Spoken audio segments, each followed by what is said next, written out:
Kia ora and welcome to a new video from NZ Pocket Guide. After living for over a decade here in New Zealand, I got quite accustomed to the local Maori culture, but here are the things that surprised me the most about it. So without further ado, let's get started.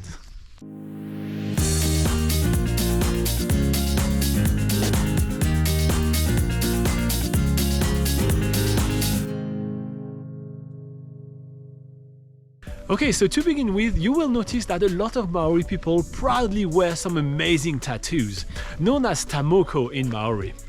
The tamokos are unique to each individual and to each iwis, which are Maori tribes. It's amazing to know that each of those tattoos are completely unique. Next up on my list, there is the fact that there used to be no written language in Maori.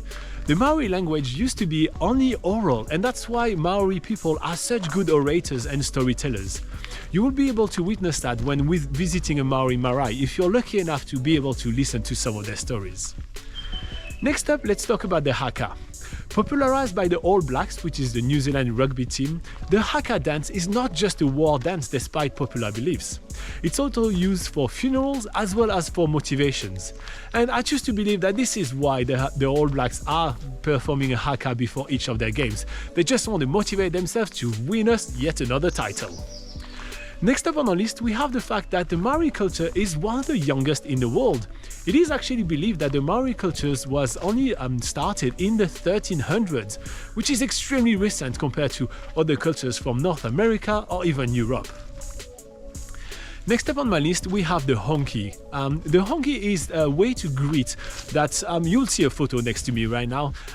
Makes you put your forehead as well as your nose close to another person and deeply breathe.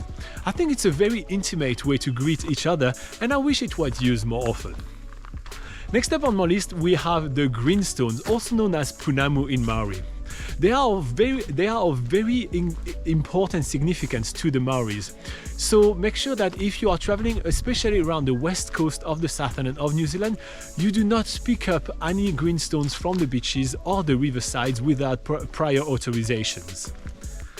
Finally, we have the fact that you must be formally greeted and welcomed into Maori land before entering.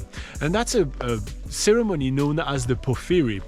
You'll be able to experience a Poffery when joining one of the Maori cultural evening tours, such as the one provided in Rotorua.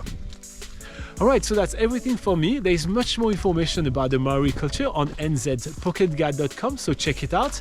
And the whole team is joining me in wishing you the best time ever in New Zealand.